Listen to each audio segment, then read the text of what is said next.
In this lecture module,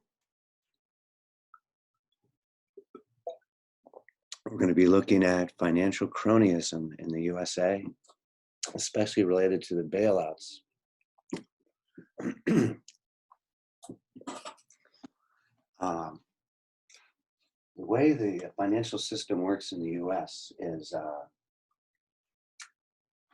you have the Federal Reserve systems in order to get your guaranteed deposits up front and then your bailouts at the back. You have to be a member, the banks have to be an accredited member of the Federal Reserve System. And this is the US Treasury Department, or any countries, this applies to any country, the Treasury Department. And so the countries spend much more than they tax. So the treasuries issue debt. And then the banks hold the government debt on reserve at the Federal Reserve System.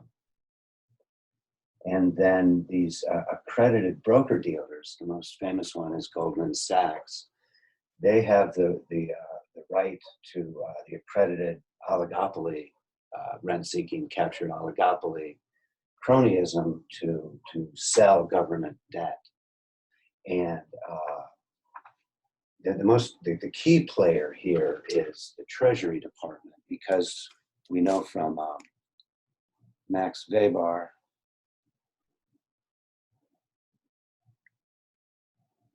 uh, 1919, that the state has the legal monopoly on coercion. So the Treasury Department is the key cronyist player here, because they've got the monopoly on coercion. In other words, do what the Treasury says, pay your taxes or go to jail, right?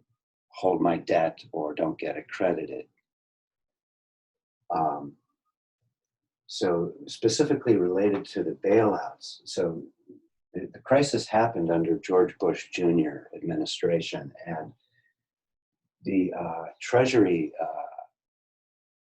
Department, Secretary of the Treasury, Hank Paulson, he prior to becoming the Secretary of Treasury under George Bush, he was at Goldman Sachs.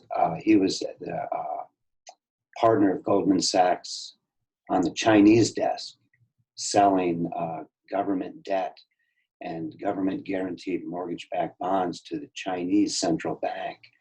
Maybe about 3 trillion of these US government debt and mortgage-backed bond guaranteed debt to the Chinese central bank, about $3 trillion. And that's a lot of fees for Goldman Sachs, right?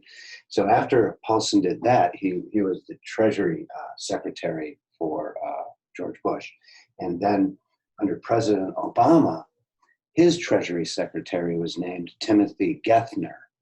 And Geithner was the, prior to becoming President Obama's Treasury Secretary, Timothy Geithner was president of the Federal Reserve Bank of New York. And the Federal Reserve Bank of New York is the one responsible for international relations. So when the financial boom and bust, we studied Hayek's explanation for the business cycle to explain that boom and bust. When the Republicans were in power at the time, they let Lehman Brothers go bankrupt. And the reason for that is, I'm not sure, I wasn't there. I'm just in an ivory tower analyzing these things, is because the Lehman Brothers was a big competitor to Goldman Sachs. Yet they bailed out the American Insurance Group, AIG, and under Keynesian economics, you're supposed to provide liquidity to the banks, not to insurance companies. But the insurance companies, AIG was a big partner with Goldman Sachs. They owed Goldman Sachs a lot of money. So Paulson, Treasury Department, bails out AIG, right? Never let a good crisis go to waste.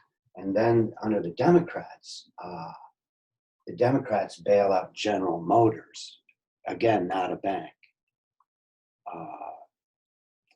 Because General Motors is big in labor unions, the United Auto Workers, so the Democrats bail out General Motors, even though General Motors hadn't made a profit in 10 years. And never let a good crisis go to waste. Due to the crisis, the Democrats were finally able to get socialized medicine. The Affordable Care Act under 2010 was passed during the crisis, so never let a good crisis go to waste. And that's the financial cronyism, right? And so then the solution is to is free banking.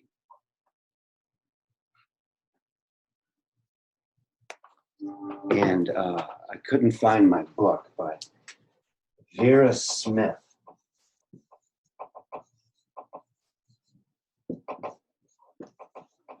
wrote a very good history of banking in the United States as her dissertation under Hayek.